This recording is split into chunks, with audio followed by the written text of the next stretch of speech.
It's often understated just how important the visuals of a tabletop RPG can be.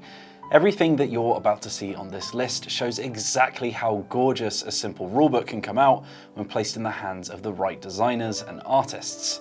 And whilst they're also good games in their own right, they're also, in our opinion, some of the most beautiful RPG books of all time.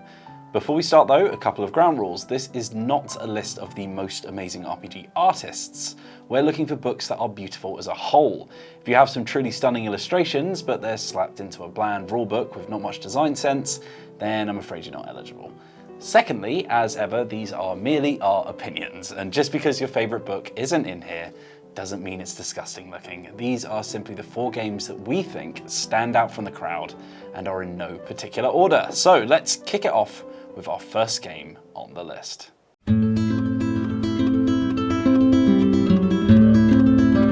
Aegon, from legendary designers John Harper and Sean Nittner of Blades in the Dark and Lasers and Feelings fame, swaps the dark and grimy setting of Ghostfilled Dustfall for the glitter seas and golden sunsets of ancient Greece, a time of legendary larger-than-life kings and warriors, spiteful, fickle gods, and most importantly, stories that are told for centuries to come.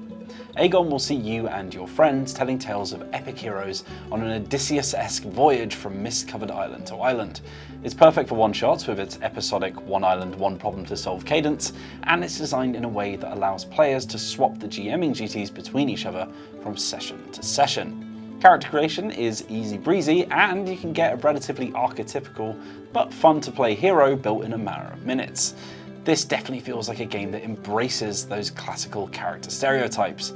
Big dumb brute who can punch through walls, the smarmy silver-tongued orator, and the skillful fleet-of-foot archer would all feel very comfortable strutting their bronze armor around the islands. And whilst it's great to try and think of an all-original and quirky character when you're playing an RPG, take it from me that it feels fantastic to lay back on these old classics. Should you decide to take this boat full of budding heroes on the road and kick off a full-blown campaign, you'll be tangling with the gods at every moment, and depending on the length of the campaign you set for yourself, you'll need to win a few of their favours on the way. The gameplay of Aegon borrows some smart ideas from Blades in the Dark, like a reworked stress system called Pathos, and the box-ticking modularity of its character sheets, but with some fun additional mechanics to fit the themings and make for a really streamlined experience.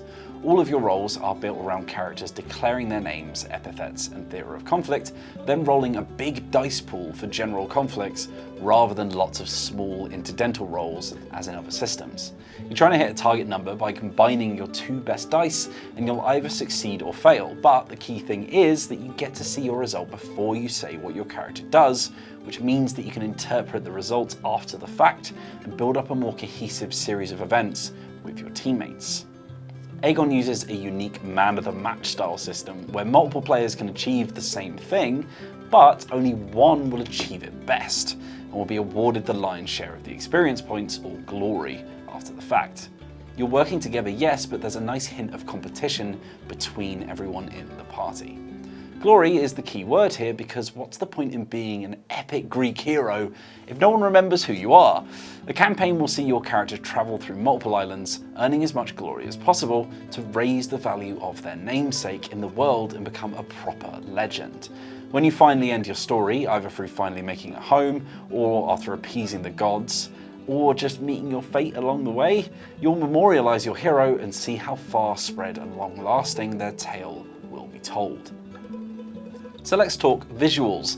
Aegon makes its way comfortably into the list with some smart design and the same readable design sensibilities as Blades in the Dark, but crucially, all that fantastic clean line work we're used to from John Harper is liberated from the black and grey colour palette of its darker and grittier cousins, with explosions of warm bronze and cold blues. Each section of the book is littered with the beautiful 2-page spreads of stylized scenes of heroism and divine intervention, textured almost as if carved into the battered armour of the characters that you're realising in your stories.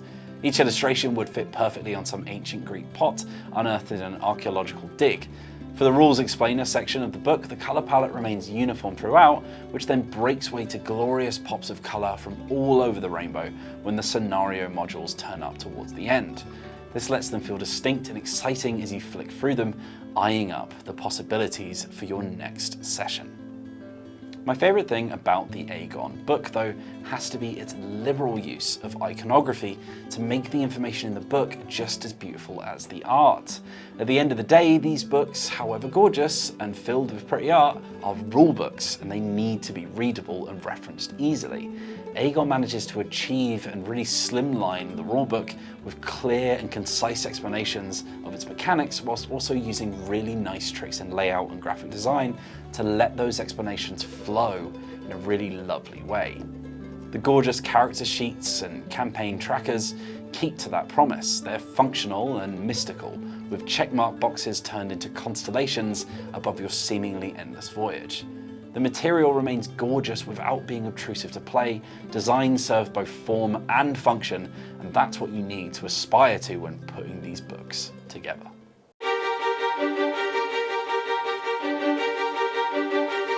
When we put our list of some of the best solo RPGs we've been playing here at Dicebreaker, link in the card at the top of the video if you're interested, a whole host of you in the comments were waxing lyrical about Tim Hutchings' 1000-Year-Old Vampire, a solo journaling RPG in which you play, you guessed it, a 1000-year-old vampire, charting their centuries of unlife from the moment they lost their humanity to the final and inevitable destruction. Now, in all honesty, at the time I made that solo RPG video, I hadn't had the time to actually play this game. But now that I have, good lord, this might not only be one of the best solo RPGs I've ever traipsed through, but also the most beautiful RPG book I've ever laid my hands on. In fact, let's not bury the lead here. This is probably the most beautiful book I've ever held in general, let alone just RPG books. So let's start with the game itself. What is it and how does it play? Unlike in most RPGs, 1000-Year-Old Vampire's rulebook is kept near you at all times because it's not only a medium for learning how to play, but it's also your main tool for playing. If you played a solo journaling RPG before, you'll know that they're built mainly around prompts. The game might ask you to draw a card, roll some dice, or consult a table to randomize which prompts you'll be given, and then you'll typically give some information on how the story has progressed and ask you to fill in the gaps. Depending on the game that you play, those questions you're asked can either be very, very vague, extremely specific, or anywhere in between. And the balance that the game strikes in the specificity of its prompts and how it doles them out to you can make or break its enjoyment. Prompts that are too vague can feel too unspecific to be useful, and ones that are too specific can throw a spanner into the works of the story that you're constructing in your head by forcing you down a route that you were not really intending to travel and usually didn't expect. The main problem though is that if all the prompts are accessible at all times, then how do you make sure the person playing has a satisfying arc from start to finish of their story? That's where Hutchings' design thrives, throwing away the notion of complete randomization and instead opting to take notes from the realm of choose-your-own-adventure books. Not that I can legally call it that. The main weight of this beautiful tome is filled with numbered prompts in sequential order that you'll work your way back and forth through over the course of your vampire's life.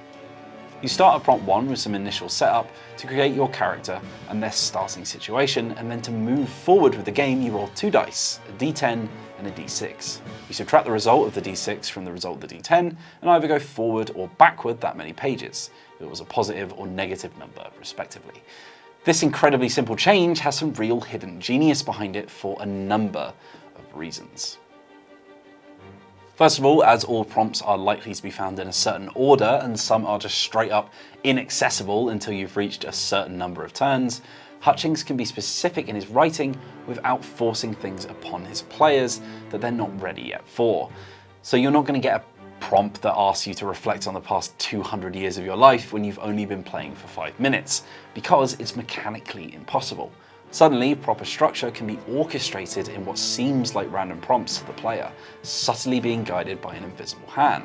It's not perfect, sometimes you'll run into things that don't quite fit your situation, as is always possible in these games, but it's a rare occurrence and allows far more freedom for the game's writer. Another reason this design works really well is that when a prompt is given to you in a game of this ilk, sometimes it can be difficult to fit it into your story without the proper building blocks. If two of my friends are fighting over something that I'm invested in, it feels a bit less impactful if I have to create those friends on the spot and I don't own anything that I'm invested in. As it's possible to go back to a page that you've already visited in Thousand-Year-Old Vampire though, Tim Hutchings is able to layer these prompts on top of each other, giving story beats that are only accessible the second or third time around that you've visited the same page. That way it's guaranteed that you'll have at least had the chance to experience the building blocks leading up to more intricate prompt work, which is really, really clever stuff. Thousand-Year-Old Vampire definitely has a few more rules to learn than its peers, but that complexity makes for some really fantastic systems that spark intricate, twisted webs that you can weave around the characters and key resources of your vampire's world. It feels like a freeform version of the type of stories that you'd make playing Crusader Kings, and it's equally dark with its material as well. There's a big old content warning in the front section of the book because you are playing a character that is fundamentally a bad person. This isn't the modern reworking of vampires as nice people with stuff that they're working through. Your character needs to feed on the blood of humans, and they will murder, steal, subjugate and slaughter to sustain themselves and ensure their survival. If you can handle that though, the constant shock of just how messy your vampire's life can get will ensure constant entertainment. The key thing to know about Thousand-Year-Old Vampire is that this is what's very much called a deep time game. It plays with the concepts of moving through different periods of history, seeing friends, lovers and rivals all come about, mature, grow old and die like the changing of the seasons. With that huge spread of time your vampire will live through, your main currency throughout the game is the very memories that they can hold in their head at once. You'll forget those that you used to love, things that you've done, places you've visited, as the faint glimmer of the person that you used to be will gradually shrink in the rearview mirror. You can only hold so much in your head and diaries at once. It's up to you which stories are forgotten and which remain when something new makes its way into your vampire's brain. This brings me quite nicely to design of the book itself. That's the thing about Thousand-Year-Old Vampire's aesthetic.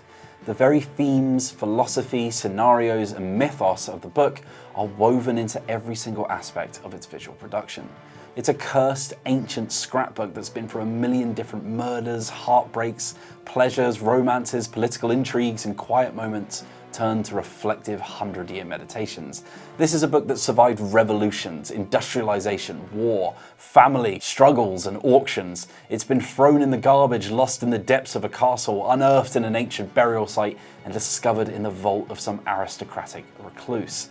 It's a jumbled collage of newspaper clippings, old photographs, telegrams, Google Maps printouts, library stamps and duct tape cobbled together in reverence and desperation alike. I've never seen a rulebook that feels so diegetic in its presentation.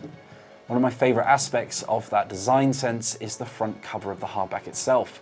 The physical edition is a real luxury item in itself, and though it's quite pricey to get hold of, it feels like a real collector's item. The aforementioned cover is embedded with this shining gold relief that twists and worms its way across the book. It's reminiscent of the traditionally Japanese practice of kintsugi, in which broken objects will be repaired with melted gold to show beauty in its damage, and I can't think of a better metaphor for incredible stories that come out of many times broken and hastily remembered minds of the game's many protagonists. This book demands your attention with its presentation, and honestly, it deserves it.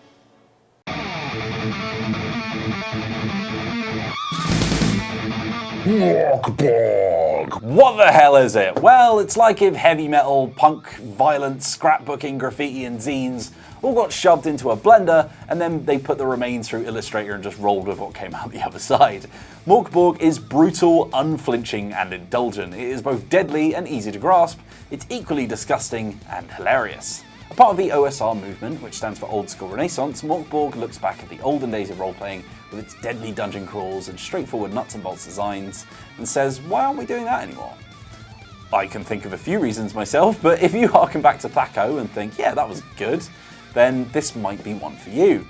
As it's an OSR game, it doesn't really do anything all that innovative. In fact, by its very nature, it kind of doesn't want to innovate.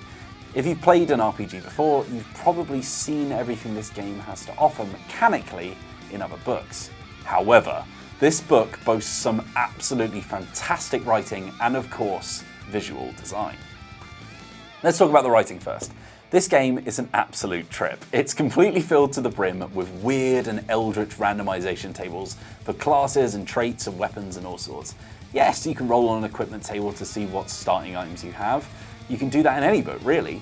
But can you roll on tables in other games that seem to make your character a worse and worse person with every result? Because you sure can in Morkborg. If you rolled a 1 on every single one of these tables that I'm showing on screen now, you would end up endlessly aggravated with a staring manic gaze, an obsessive collector of small sharp stones with a bounty on their head for manslaughter.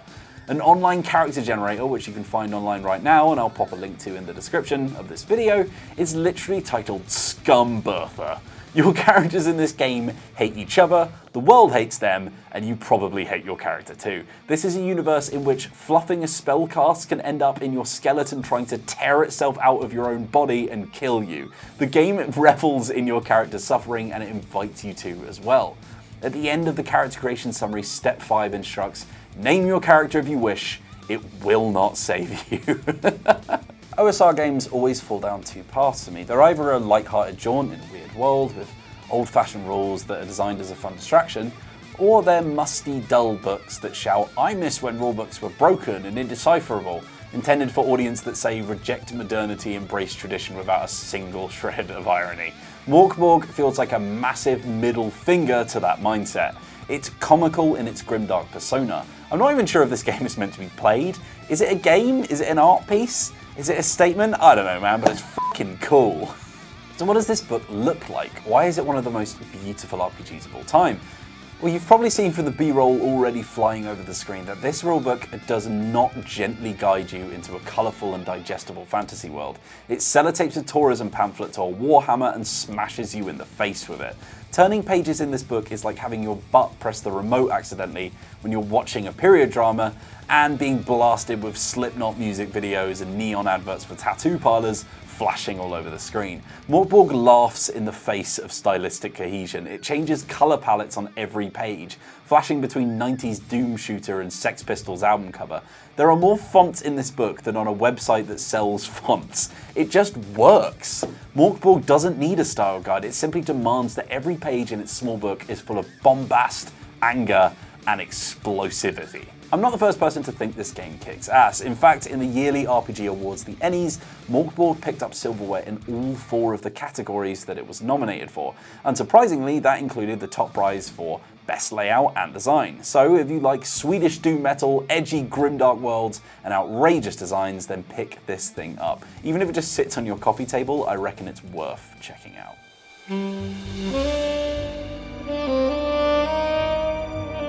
I've done a lot of praising on this video, in fact just now, for games that don't mind slapping a whole load of elements together to create a collage of different art styles and make themselves stand out from the crowd. But let's not forget that those that pick a cohesive vision and stick to it rigidly are deserving of praise too. City of Mist is set in a modern city of crime and vice in that old familiar noir style. Hard-boiled detectives and femme fatales, shady streets and even shadier operations just waiting to be busted open. There's a twist though, and it's a twist that those who remember the Wolf Among Us video game series and the Fables graphic novel series that it's based on will be familiar with and incredibly hungry for. The people of this city exist almost in 2 worlds. They're real humans with lives, yes, but they're also myths and legends walking the streets in disguise. Minotaurs and the big bad wolf brush shoulders with bankers and restaurateurs without revealing their true selves on crowded city streets. But those legends can manifest themselves in supernatural powers, powers that you, the player, will be wrestling against and working with throughout the game. Imagine a modern noir crime drama with superpower myths and legends and fairy tales all smashed together in a messy, dangerous world, and that is City of Mist. City of Mist is not a simple game. In fact, it's the most complicated on the list so far. Running on the Powered by the Apocalypse system that you might be familiar with from our Let's Plays of Worldwide Wrestling and the Root RPG on our channel, players and the MC use a system of moves to do anything in the world. For example, if I wanted to threaten someone into doing something, I'd want to use the Convince move. Those moves are sort of like a list of instructions. Once you've picked one, they'll tell you what the dice do and what to roll, what stats that you want to use, and then what the result is based on the number that you ended up with. Powered by the Apocalypse doesn't often have a binary success or fail state in its actions, instead having a small range of results, each with their own consequences and implications. The most obvious one that's used in a lot of games is the partial success, on which a number just below the target that you'll get is a version of what you wanted, but with some added complications.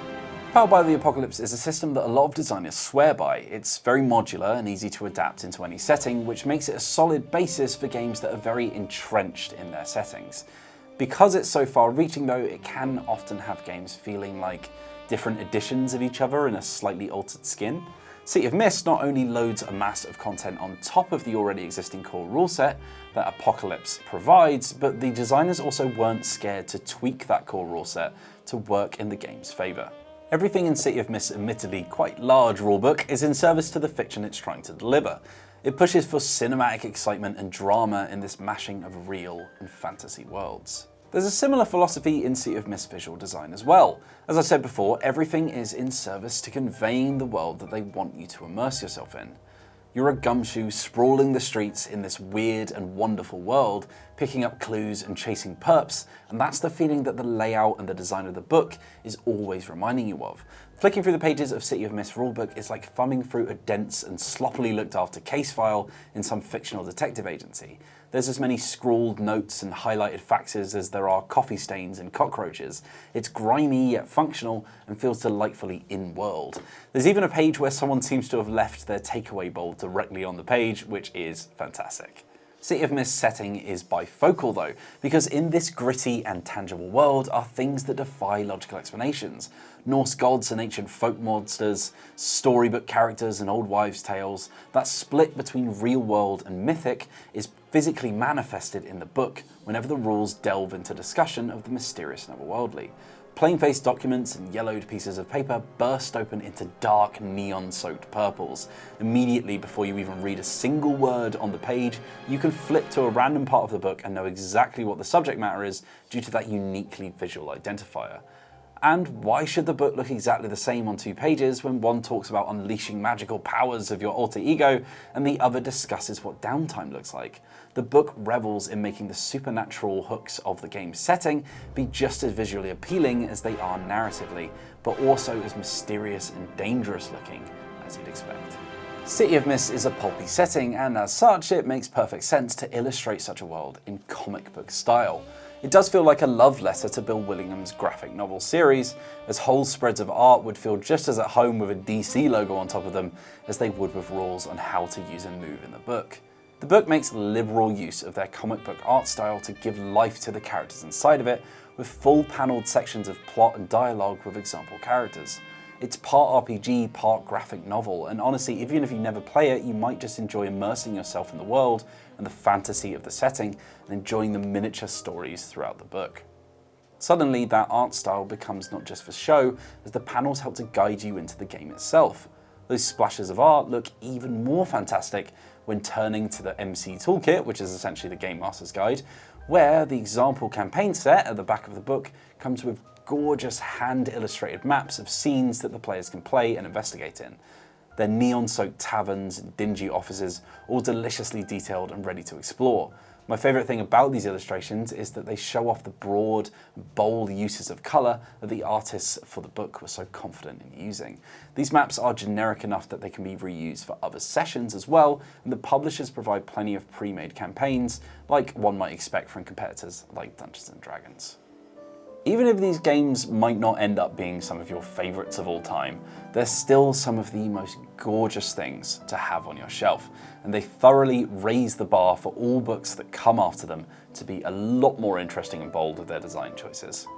But this is just 4 of, in our opinion, the most beautiful RPGs of all time. The question is, which are your favourites? Let us know in the comments below, and I hope you've enjoyed this list of RPGs here on Dicebreaker. If you haven't already, please consider subscribing to the channel and hitting that bell icon so that you get notified every time we put a video live. For more content like this, there'll be videos popping up on the screen that we recommend that you check out next, but you can also just head on over to Dicebreaker.com, our home and half, for all sorts of editorial features, and you can find official merch as well on Dicebreaker.myshopify.com that helps support the channel.